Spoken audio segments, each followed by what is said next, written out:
महाराष्ट्रामध्ये त्या विषयावरती बरीच चर्चा झाली। 19 तारखेला सकाळी 11 साडे11 वाजता राज्याचे लोकप्रिय मुख्यमंत्री यांचा मला फोन आला आणि त्यांनी मला सक्त सूचना दिल्या की अशा पद्धतीचं परत बोलायचं नाही आहे। आणि मी लगेच जिल्हाधिकारी सांगली कार्यालयाच्या समोर येऊन मी सर्वच्या समोर सांगितलं की माननीय मुख्यमंत्री महोदयांच्या मला सक्त सूचना आहेत आणि अशा पद्धतीचं मी वक्तव्य करणार नाही। आणि तत्पूर्वी त्यांना शरदचंद्रजी पवारांचा फोन गेला होता आणि तेही माननीय मुख्यमंत्री महोदयांनी मीडियामध्ये सांगितलं, पवारांच्याकडून पण मीडियामध्ये ते आलं होतं। आणि मग मी सांगितलं की मी इथून पुढे असं वक्तव्य करणार नाही। माननीय चंद्रकांत दादांचा फोन आला, त्यांनी मला सूचना दिल्या की जे ज्येष्ठ नेते आहेत त्यांच्याबद्दल आपण असं बोलू नये। आणि मी म्हटलं ठीक आहे, मी इथून पुढे या विषयावरती बोलणार नाही। हे कधी घडलं? 18 तारखेला मी बोललो, 19 तारखेला मला सूचना आल्या आणि 18, 19, 20, 21 नंतर 22 तारखेला सांगली शहरामध्ये महाराष्ट्राची संस्कृती वाचवा अशा बॅनर खाली एक सभा पार पडली आणि त्या सभेमध्ये जे काही वक्तव्य केली गेली आणि त्याच्यावरती आपल्या सर्वांचे नेते पालकमंत्री चंद्रकांत दादांनी 25 तारखेला म्हणजे 22 तारखेला झालं होतं, 25 तारखेला ग्रामीण भारतीय जनता पार्टीच्या कार्यालयाचं उद्घाटन होतं आणि त्या सभेमध्ये चंद्रकांत दादांचा रुद्रावतार मी पहिल्यांदा पाहिला, तुम्ही पाहिला आणि अखंड महाराष्ट्राने पाहिला। आणि त्यांनी त्यामध्ये भूमिका व्यक्त केली की तुम्ही ज्या चुकीच्या पद्धतीने बोललाय त्याच्यावरती आम्ही इशारा मोर्चा 1 ऑक्टोबरला सांगलीमध्ये काढतोय आणि तुमचा जो जातीयवादी विकृतीचा रावण आहे तो आम्ही जाळणार आहे। ही भूमिका माननीय चंद्रकांत दादांनी मांडली। आणि मग आता ठीक आहे, मला पार्टीनं मला सक्त सूचना दिल्या, मी या विषयावरती बोलायचं नाही, मी गप्प राहिलो। परंतु सांगलीच्या सभेमध्ये मला तर तुम्ही शिव्या दिल्याच, ठीक आहे, मी तुम्हाला बोललोय, मला तुम्ही गोप्या म्हणताय, माझ्या आईला शिव्या देताय, माझ्या सगळ्या खानदानीवरती तुम्ही बोलताय, माझे सहकारी मित्र शेतकऱ्यांचे कष्टकऱ्यांचे नेते ते काय उगेच असे पुढारी झाले नाहीत सदाभाऊ। आता त्याने सांगितलं 265 केसेस झालेत। तुम्ही गेलाय का जेलमध्ये कधी? सतरंजीवर झोपलाय का जेलमध्ये? ताटात वाटे आणि ताट घेऊन तिथं जेवण लाईन मध्ये घेतले का तुम्ही शेतकऱ्यांच्यासाठी? तुम्ही त्यांच्या आईवरती बोलताय, म्हणे माझं पाय तोडतो, माझा हात तोडतो, पोरं निघाली होती त्याला उचलून आणायला। ठीक आहे, इथपर्यंत ठीक आहे। तुम्ही माननीय देवेंद्र फडणवीस साहेबांच्या सौभाग्यवती धर्मपत्नीच्या वरती ज्या खालच्या पद्धतीनं जाऊन बोलला आणि म्हणून मी काल आमच्या बिरोबाबानामध्ये त्यांना जे झोडायचं ते झोडलं। माझं बरोबर आहे का चूक आहे? 22 तारखेला झालं। शरद पवारांनी 22 तारखेला संध्याकाळी का नाही फोन केला देवाभावना की माझी ही कुत्री सगळी गेली होती सांगलीला आणि नको ती घाण करून आलेत, हे तुमच्या सौभाग्यवतीवरती बोलले? केला फोन? केला का? करणं अपेक्षित होतं की नाही? मीडियाला माझा सवाल आहे की शरदचंद्र पवारांनी मी बोलल्याच्या नंतर देवाभावना फोन केला, तो फोन अखंड जगामध्ये ज्यांचं नाव आहे, अखंड जगामध्ये ज्यांनी दबदबा निर्माण केलाय, भारत ही महासत्ता होणार हे आम्ही पूर्वी ऐकत होतो, पण भारत आता महासत्ता होताना आम्ही बघतोय। त्या माननीय नरेंद्र मोदी साहेबांच्या मातोश्रीचा एआयच्या माध्यमातून व्हिडिओ तयार केला आणि तो व्हिडिओ व्हायरल केला। शरद पवारांनी माननीय नरेंद्र मोदी साहेबांच्याकडे फोन करून हे चुकीचं आहे असं मत व्यक्त केलं नाही। माननीय देवाभाऊंच्या मातोश्रींच्या वरती मागच्या 1 महिन्याच्या पूर्वी चुकीच्या पद्धतीने स्टेटमेंट केलं, तेव्हा तुम्ही देवाभाऊंना फोन केला नाही, परंतु मी बोलल्याच्या नंतर फोन केला। ठीक आहे, परंतु मी बोलल्याच्या नंतर देवाभाऊंच्या सौभाग्यवती वहिनींच्या वरती खालच्या पातळीवरती जाऊन टीका केली, तेव्हा शरदचंद्र पवारांनी फोन केला नाही। मीडियाने त्यांना जाऊन का नाही सवाल केला? त्यांना काय नाही प्रश्न विचारला की तुम्ही गोपीचंद जेव्हा चुकीचा बोला तेव्हा तुम्ही फोन केला, परंतु देवाभाऊंच्या धर्मपत्नीवरती खालच्या भाषेत जाऊन इथला वाळवाचा कुत्रा बोलतोय त्याच्यावरती तुम्ही काय कारवाई करा असं तुम्ही बोलला नाही. म्हणजे आपला तो बाब्या आणि दुसऱ्याचं ते कार्ट ह्या पद्धतीनं कसं काय महाराष्ट्रामध्ये चालल? संस्कृती म्हणे, संस्कृती कसली संस्कृती? कुठली संस्कृती? कसली संस्कृती आहे तुमची? अरे तुम्ही आम्हाला संस्कृती शिकवणार ज्यांनी या महाराष्ट्रातल्या बहुजनांच्या वरती अन्याय केला. गेले 50-60 वर्षे या लोकांना तुम्ही दाबून ठेवलाय, गावागावामध्ये झुंजवलाय, गावागावामध्ये सरपंच पदासाठी त्यांच्या 3-3 पिढ्याच्या दुश्मन्या तयार करून ठेवलेल्या आहेत आणि त्यांच्या जोरावरती तुम्ही आमदारक्या, खासदारक्या, मंत्रीपद, मुख्यमंत्रीपद भोगता. त्या गावातल्या लोकांचा तुम्ही कधी विचार केला? त्या गावातल्या लोकांचा विचार केलाय राज्याचे लाडके मुख्यमंत्री देवाभाऊनी आणि म्हणून आम्ही त्यांच्या सोबत आहोत, म्हणून आम्ही त्यांच्या सोबत आहोत. काय विचार केला त्यांनी? देवाभाऊनी विचार काय केला? या गावगाड्यातल्या पोरांना शिक्षण मिळालं पाहिजे, या गावगाड्यातल्या पोरांना शिक्षण करताना चांगल्या सुविधा मिळाल्या पाहिजेत आणि म्हणून महाराष्ट्रातल्या गरीब मराठा पोरांच्यासाठी सारथी नावाची संस्था स्थापन करण्याची कल्पना ही देवाभाऊंच्या डोक्यामध्ये आली, ते कुठल्याच मुख्यमंत्र्याच्या डोक्यामध्ये आली नाही. आणि आज मी तुमच्याशी बोलत असताना चंद्रकांत दादांनी नेतृत्व केलंय 5 वर्ष 14 ते 19 आणि नंतर 22 ते 24 मराठा समाजाच्या मुलांना काय योजना द्याव्यात त्याचं नेतृत्व चंद्रकांत दादांनी केलंय. रात्र रात्र बसून त्यांनी योजना तयार केलेल्या आहेत माननीय मुख्यमंत्री देवाभाऊंच्या नेतृत्वामध्ये. अरे आज महाराष्ट्रातल्या गरीब मराठा समाजाची मुलं class 1, class 2, super class 1 UPSC MPSC मध्ये सिलेक्ट झालेले आहेत. हे देवाभाऊ आणि चंद्रकांत दादांचं हे योगदान आहे मित्रांनो. सारथी नावाच्या संस्थेच्या माध्यमातून गरीब मराठा समाजाच्या मुलांच्यासाठी योजना दिल्या. आज जर पोरगा पुण्याला डायरेक्ट गेला, आज उद्या त्याचं ऍडमिशन आहे पुण्यामध्ये आणि आज तो कुठं जाईल, कुठं राहील, काय खाईल, सगळ्याचेच पाहुणे पुण्यामध्ये नाही, तर त्यांना आकस्मिक निधी नावाचा निधी सरकारनं काढला. त्याच्या खिशामध्ये पहिल्यांदा रोख 20,000 रुपये दिले जातात, 15,000 रुपये दिले जातात. तू पुण्यात जाऊन राहा आणि मग तुझी कुठं मेस असेल, खानावळ मिळेल, कुला भाड्यानं रूम मिळेल, तेव्हा तू तिथं जा. पण तुझ्या खिशामध्ये पहिल्यांदा जशी आई आणि वडील आपल्या खिशामध्ये पैसे घालतो तसं सारथी नावाच्या संस्थेच्या माध्यमातून या महाराष्ट्रातल्या गरीब मराठा मुलांच्या खिशामध्ये पैसे घालण्याचं काम हे देवाभाऊंच्या सरकारनं केलेलं आहे. हे मराठा समाजासाठी झालं. मग ओबीसींचं काय? 346 जातींचा समावेश असणारा एक मोठा समूह महाराष्ट्रामध्ये राहतो ज्यांची लोकसंख्या 52% आहे.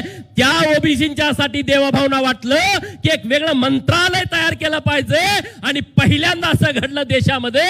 महाराष्ट्र सरकारनं 346 जातींचा समूह असणाऱ्या ओबीसींच्यासाठी मंत्रालय स्थापन केलं. त्याच्यासाठी वेगळा मंत्री नेमला आणि त्या मंत्रालयाच्या माध्यमातून महाज्योती महात्मा ज्योतिबा फुले यांच्या नावानं संशोधन आणि प्रशिक्षण संस्था स्थापन केली आणि 346 जातीच्या पोरांना जे सारथीच्या पोरांना मिळतंय तेच महाज्योतीच्या पोरांना देण्याचं काम केलं. आणि म्हणून गेल्या वर्षी या महाराष्ट्रामध्ये 22 वैमानिक पोरं, सुताराचं, कुंभाराचं, लोहाराचं पोरग, अरे आमची पोरं ड्रायव्हर होत आहेत कशाचा? टॅक्सीचा. आमची पोरं ड्रायव्हर होत आहेत कशाचा? रिक्षाचा. आमचा पोरगा ड्रायव्हर होतोय पिकअपचा, टेम्पोचा, ट्रकाचा. परंतु देवाभाऊंच्या नेतृत्वामध्ये आमचा पोरगा विमानाचा ड्रायव्हर होतोय. हे देवाभाऊचं काम आहे मित्रांनो. विमानाचा ड्रायव्हर, वैमानिक होतोय आणि त्याचा सगळा खर्च महाज्योती घालते. अरे धनगरांच्या पोरांना जिल्ह्यामध्ये वसतिगृहात ऍडमिशन मिळालं नाही तर आधार नावाची योजना आणली आहे.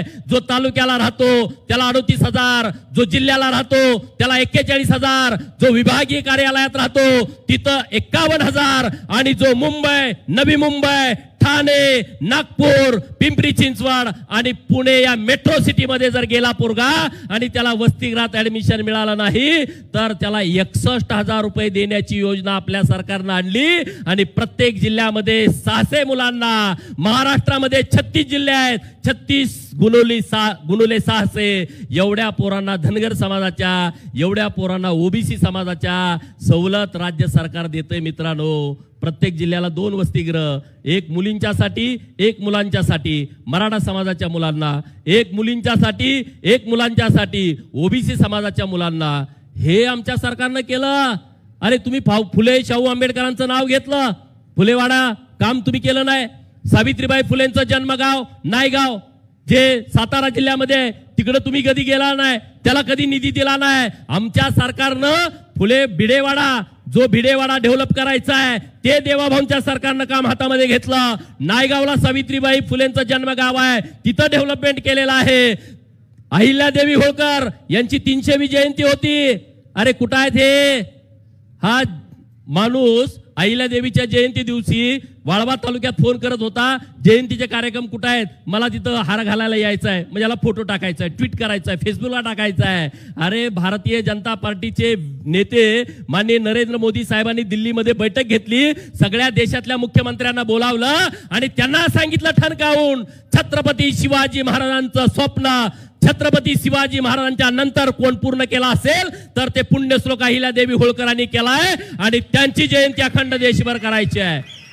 अखंड देशभर करायची आहे जयंती। सूचना दिल्या, कामाला लागले सगळे मुख्यमंत्री। अरे महाराष्ट्रात जयंती होत नव्हती, आम्ही आंदोलन करायचो की अहिल्यादेवींची जयंती सरकारनं साजरी करावी, 4 ओळीचा शासन निर्णय काढायचं। या जातीयवादी अवलादीना झालं नाही, देवाभाऊंनी 4 ओळीचं पत्र काढलं। सगळे कलेक्टर, सगळे तहसीलदार, सगळे बीडीओ, सगळे ग्रामसेवक पळायला लागले, अहिल्यादेवींचा फोटो कुठं आहे? अरे अहिल्यादेवींचा फोटो यांनी कधी बघितलाच नव्हता।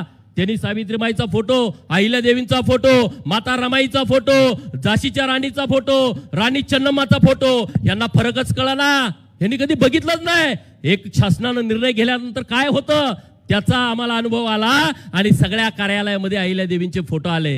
मित्रांनो, अखंड देशभर अहिल्यादेवींचा जयंतीचा कार्यक्रम करणारे भारतीय जनता पार्टीचं सरकार आहे। तुम्ही त्या दिवशी नुसतं ट्विट केलं, हे जातीवादी तुम्ही लोक आहात।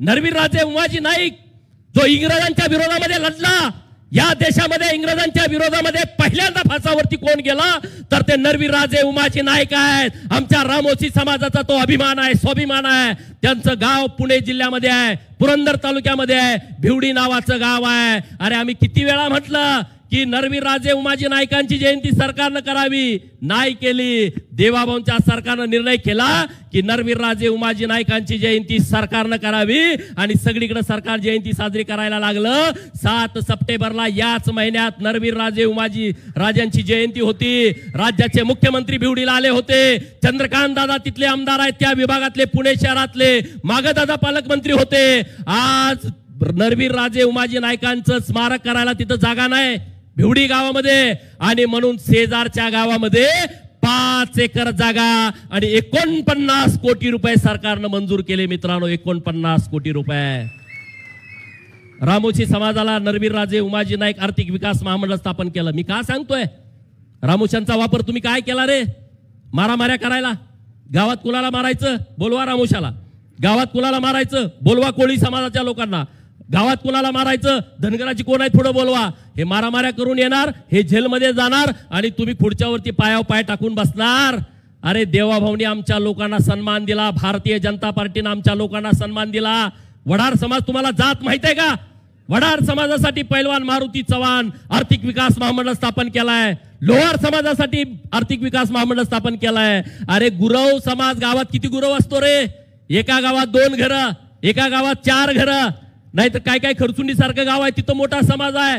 गुरव समाजासाठी आर्थिक विकास महामंडळ स्थापन करणार हे देवाभाऊंचं सरकार आहे। मित्रांनो, 18 महामंडळ एका वर्षामध्ये, एका दिवसामध्ये, एका शासन निर्णयामध्ये 18 महामंडळ ज्या छोट्या छोट्या समाजासाठी देवाभाऊंनी स्थापन केली। तर लिंगायत समाजाचे माझे मित्र बरेच आहेत, लिंगायत समाज महाराष्ट्रामध्ये मोठा आहे, परंतु लिंगायत समाजासाठी आर्थिक विकास महामंडळ नव्हतं। देवाभाऊंच्या सरकारनं एकनाथ शिंदे साहेबांच्या सरकारनं लिंगायत समाजासाठी आर्थिक महामंडळ स्थापन केलं महात्मा बसवेश्वरांच्या नावानं। आणि महात्मा बसवेश्वरांचं जी कर्मभूमी आहे मंगळवेढा, या मंगळवेढ्यामध्ये स्मारक झालं पाहिजे। मागच्या महिन्यामध्ये विधिमंडळामध्ये एक बैठक झाली आणि कलेक्टर साहेबांना आदेश दिले, तिथं जो कृष्ण तलाव आहे त्या तलावाच्या बाजूची 18 एकर जागा ही महात्मा बसवेश्वराच्या स्मारकासाठी देण्याचे आदेश सरकारनं दिलेले आहेत। मित्रांनो, हे सरकार असं असतं, हे काम असं करायचं असतं। हे शरद पवारांच्या पार्टीला, जयंतराव पाटलांच्या पार्टीला हे माहित नाही काम कसं करायचं आहे। आणि म्हणून हे का बिथरलेत, हे का गांगरलेत? त्यांना माहित आहे की भारतीय जनता पार्टी या महाराष्ट्रातल्या बहुजन समाजाला बरोबर घेऊन चालली आहे। पूर्वी तुम्ही त्यांना विरोध करत होता, त्यांच्यावरती भाजपावरती टीका करत होता, ही ब्राह्मणांची पार्टी आहे, ही व्यापाऱ्यांची पार्टी आहे। आज गावगाड्यातल्या पोरांना वाटतंय ही पार्टी आमची आहे, ही पार्टी आमची आहे, ही आमचा हक्क आहे। कारण भारतीय जनता पार्टीमध्ये कुणाला माहित नाही की पुढचा अध्यक्ष कोण होणार। भारतीय जनता पार्टीमध्ये कुणाला माहित नाही की पुढचा नेता कोण होणार। नरेंद्र मोदी साहेब येण्यापूर्वी भाजपला माहित नव्हतं की देशाच्या पंतप्रधान पदाचा उमेदवार कोण असणार। पार्टीनं ठरवलं नरेंद्र मोदी साहेब हे देशाच्या पंतप्रधान पदाचे उमेदवार असणार। आज ही नरेंद्र मोदी साहेबांना माहित नाही की पुढचा या भारतीय जनता पार्टीचा नेता कोण असेल, कारण ही कार्यकर्त्याची पार्टी आहे। जयंतराव पाटलांसारखी 1999ला स्थापन झाल्यापासून 2025 पर्यंत एकच राष्ट्रीय अध्यक्ष आणि फुटला तर पुतण्या अध्यक्ष। ही पार्टी अशी नाही भारतीय जनता पार्टी। या पार्टीमध्ये बदल होतो। या पार्टीमध्ये लालकृष्ण अडवाणींच्या पासून व्यंकय्या नायडूंच्या पर्यंत, या पार्टीमध्ये बंडारू दत्तात्रयांच्या पासून नितीन गडकरींच्या पर्यंत, या पार्टीमध्ये अमित शहा पासून JP नड्डांच्या पर्यंत असे अनेक राष्ट्रीय अध्यक्ष झाले। सोनिया गांधी अध्यक्ष झाल्याच्या नंतर, परंतु तिकडे सोनिया गांधी आणि आता डायरेक्टर राहुल गांधी होते आणि आता त्यांनी ते मल्लिकार्जुन खरगेंना केलाय। तुम्ही आम्हाला शिकवू नका हे गणित। म्हणून हे सगळे बिथरलेत की भाजप आता मुळापर्यंत चालली आहे, भाजप आता तळागाळापर्यंत चालली आहे, भाजप काम करते आहे आणि नेता आमचा इतका खंबीर आहे। नेत्यावरती तुम्ही टीका केली, नेत्यावरती टिप्पणी केली, तुम्ही आता इथं व्हिडिओ ऐकला, उद्धव ठाकरे साहेबांना काय बोलले का रे? मग मी तुम्हाला शिव्या दिल्या तर काय बिघडतंय का? इथून पुढे मी हेच सांगतोय, माझ्या नेतृत्वावरती भाजपाच्या मग माननीय देवेंद्र फडणवीस साहेब असतील, त्यांच्या घरातले मंडळी असतील, चंद्रकांत दादा असतील, चंद्रशेखर कोणी असेल भाजपाचा नेता, नरेंद्र मोदी साहेब असतील, तुम्ही जर खालच्या पटीत जर बोलाल तर याद राखा गोपीचंद पडळकर त्याच पद्धतीने तुम्हाला उत्तर देईन, त्याच पद्धतीने उत्तर देईन। आज ही इशारा सभा आहे। मला म्हणले तिकडे यायचं नाही, तिकडे यायचं नाही। अरे मी काय असा नंगा फकीर माणूस आहे, मी काय असा भेटतो का? अरे पण तुमची लायकी, तुमची क्षमता, तुमची पात्रता तर मला दम द्या ना। तो एक खासदार तिकडे झाला, त्यानं मला काहीतरी बोलला तिथं, मी ऐकत पण नाही कुणाची भाषणं। मी नरेंद्र मोदी साहेबांचं भाषण ऐकतो, देवाभाऊंचं भाषण ऐकतो, मी कुणाची भाषणं ऐकत नाही।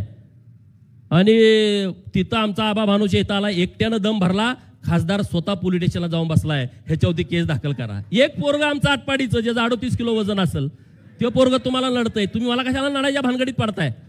मला तुम्ही नळाच्या भानगडीत करू नका आणि मला तुम्ही असं समजू नका की गोपीचंदला आम्ही शिव्या दिल्या तर घाबरी। मी गावातनं आलोय रे, आम्ही इटी दांडू खेळताना, गजगाई खेळताना, आमच्या गट्ट्या खेळताना, सुरफाट्या खेळताना, कबड्या खेळताना पोरं आहे म्हणून शिव्या देतच होती की आम्हाला, त्यात काय?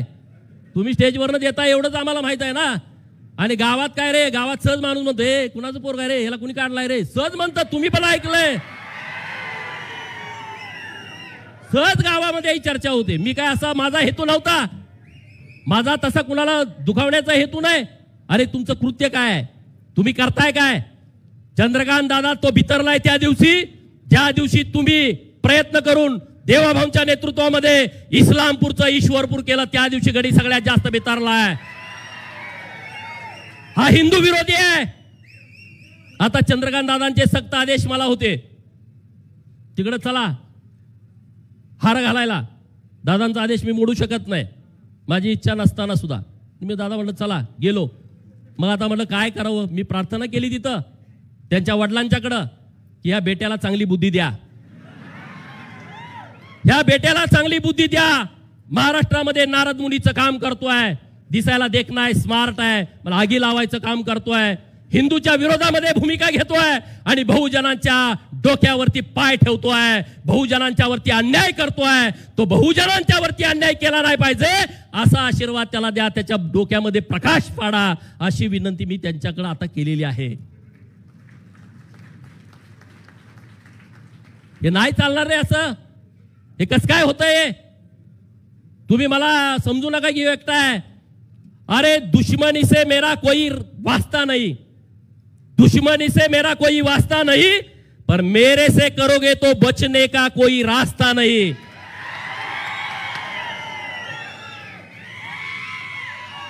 मी सहज कुणाच्या नादाला जात नाही, परंतु माझ्या पार्टीच्या नेतृत्वाबद्दल तुम्ही बोलाल तर माझी तळपायाची आग मस्तकामध्ये जाते, कारण माझ्या पार्टीनं या महाराष्ट्राच्या कल्याणाचं काम केलं आहे।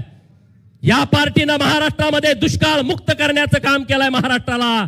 अरे आपण ज्या जिल्ह्यात आहे त्या जिल्ह्यातली तुम्ही अवस्था बघा, जत, कवटेमंकाळ, तासगावचा पूर्व भाग, मिरजचा पूर्व भाग, खानापूर पूर्वीचा आताचं भवानीनगर ज्याला आपण म्हणतोय, कडेगाव, पलूस, तिकडचा पलीकडचा मान, खटाव, कोरेगाव, फलटण, तिकडं मंगळवेढा, सांगोला, माळशिरसचा अलीकडचा दक्षिणेकडचा भाग, लांबचं मी सांगत नाही काय अवस्था होती। इकडं शिराळ्याचा भाग, वकुडे बुद्रुक योजना तुमची का नाही पैसे दिले तुम्ही? तुम्ही तर जलसंपदा खात्याचे मंत्री होता, तुम्हाला पैसे देता आले नाहीत का? नाही देता आले कारण तुमची भावना नाही। अरे इथून 800 किलोमीटर नागपूर आहे, तिथला मुख्यमंत्री आमचा दुष्काळ मिटवतोय, मराठवाड्यासाठी मराठवाडा वॉटर ग्रीड सारखी योजना आणतोय, विदर्भातल्या तिथल्या लोकांच्यासाठी नदी जोडचा प्रकल्प आणतोय। हा नेता काम करणारच ना। तुम्ही ब्राह्मणांना शिव्या देता, पृथ्वीराज भाईंनी इथं विषय काढला, ब्राह्मणांना शिव्या, टार्गेट, एखादं कोणी बोललं फोनवर शिव्या, का रे ब्राह्मणांना तुम्ही समाजाला कशा काय शिव्या देऊ शकता? एखाद्या व्यक्तीला तुम्ही विरोध करू शकता, एखाद्या व्यक्तीवरती तुम्ही टीका टिप्पणी करू शकता, अख्खा ब्राह्मण समाजाला तुम्ही टार्गेट कसं काय करू शकता? काय रे, काय अशी पद्धत आहे? ही कुठली संस्कृती आहे? कुठले हे संस्कार आहेत तुमचे? एखाद्या समाजाला तुम्ही शिव्या देता आणि हे खपवून घेतलं जाणार नाही। एवढा ब्राह्मणावरती का राग आहे रे? काय तुमच्या शेजारी मुक्कामी होता काय ब्राह्मण? काय एवढं तुम्हाला राग येतोय? अडचण काय? परत मला गोपीचंदची जीभ घसरली। काल मी काय म्हणलो? काल मी म्हणलो मला हे गोप्या म्हणले, तुम्ही सगळ्यांनी ऐकलं की या चौकात गोप्या म्हणले, सगळ्या टीव्हीवरती दाखवलं। मी बोललो गोपीचंद पडळकरची जीभ घसरली, गोपीचंद पडळकर सुसंस्कृत नाही, गोपीचंद पडळकरचे संस्कार बरोबर नाहीत। ठीक आहे, तुम्ही माझ्यावरती बोलला, अरे मी पण लोकांतनं निवडून आलोय ना, 3 लाख लोकांचं नेतृत्व मी करतोय ना। मग मला व्यासपीठावरती एखादा गोप्या म्हणत असेल, आया बहिणीवरती मला शिव्या देत असेल, तर त्याची महाराष्ट्रामध्ये चर्चा का नाही झाली? म्हणजे कोणतरी एखादा मोठा पाटील, एखादा मोठा प्रस्थापित घराण्यातला असला तर त्याची आबरू वेगळी आहे आणि दुसऱ्या आमदाराची किंमत वेगळी आहे का? त्याच्यावरती का नाही चर्चासत्र झाली? त्याच्यावरती का नाही डेबिट झाली? त्याच्यावरती का नाही स्पेशल रिपोर्ट झाले? आणि म्हणून मग मी म्हणलो, जर तुम्ही मला गोप्या म्हणणार असाल तर मी तुम्हाला साहेब कसं काय म्हणेल? मी नाही ना म्हणू शकत, मी साहेब नाही म्हणू शकत।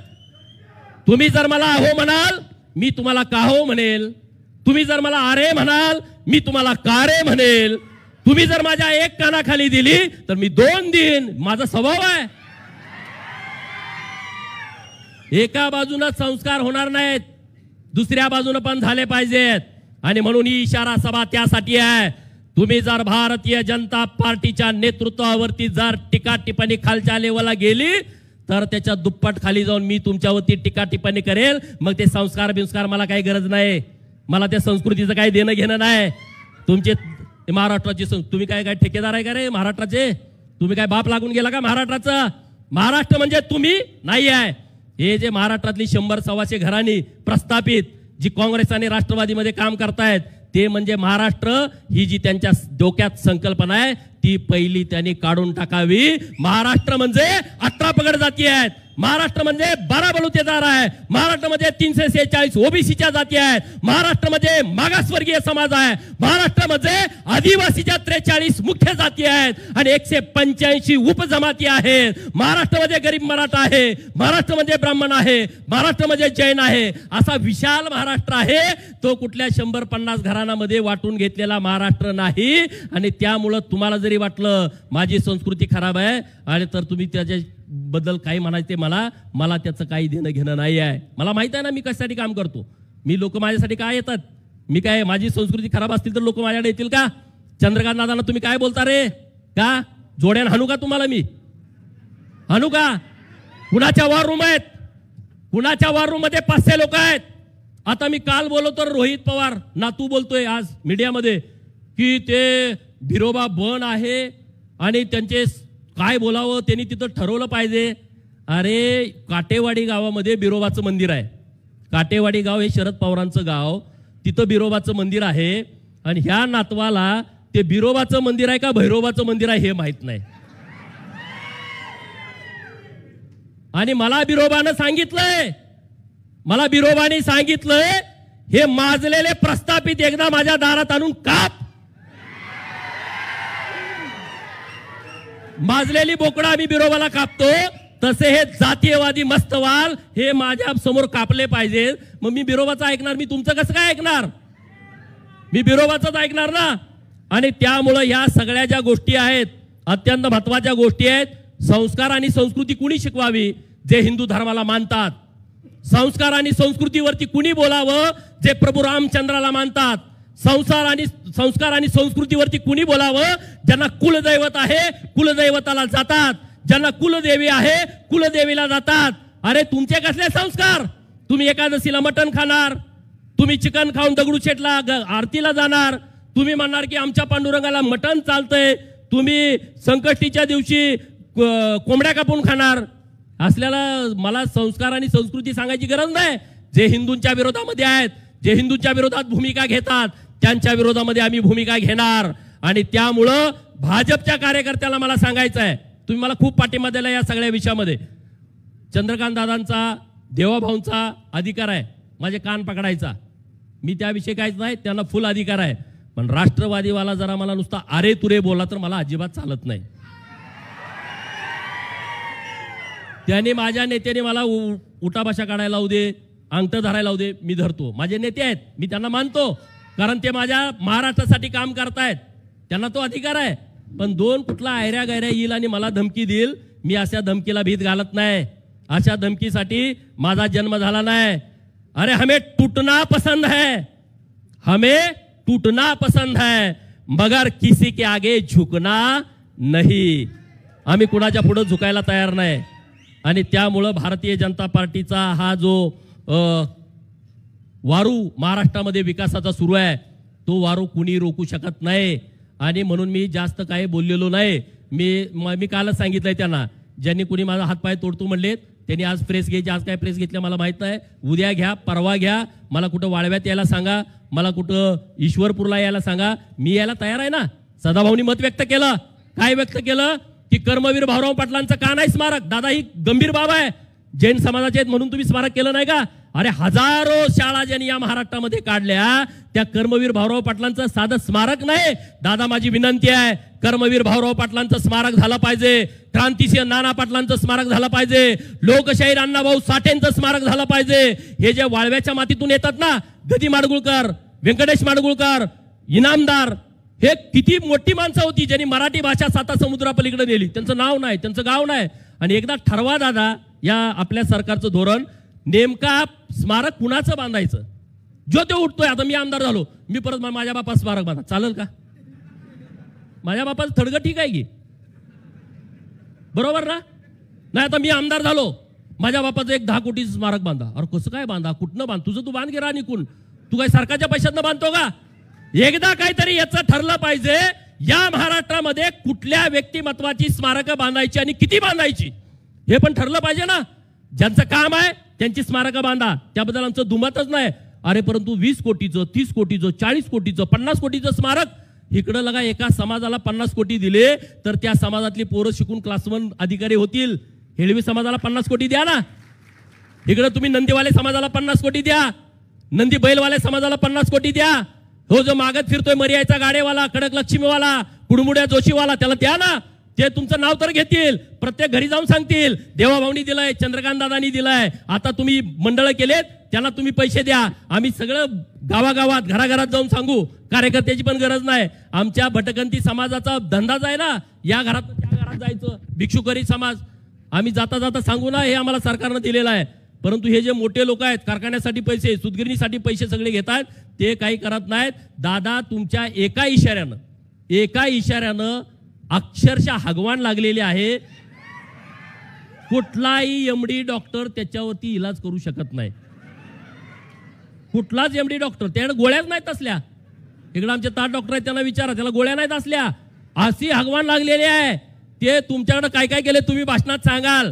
परंतु दादा तुमचं त्या दिवशीचं भाषण महाराष्ट्रातल्या एवढ्या भाजपाच्या आणि इतर पक्षाच्या कार्यकर्त्याच्या स्टेटसला होतं. मला वाटत नाही ह्याच्यापूर्वी कुठलं भाषण एवढ्या लोकांनी ऐकलं असेल, एवढ्या लोकांनी बघितलं असेल.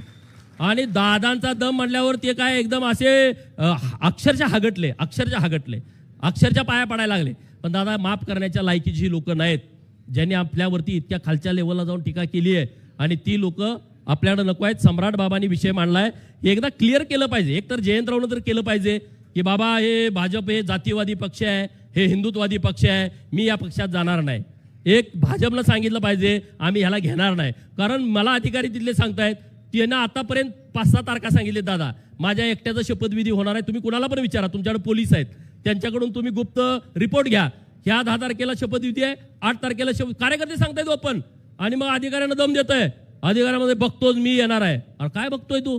जर तू आलास तर आमच्या मागच तुला बसावं लागेल ना. पुढं कसं आम्ही सिनियर लोक आहे, बरोबर की नाही?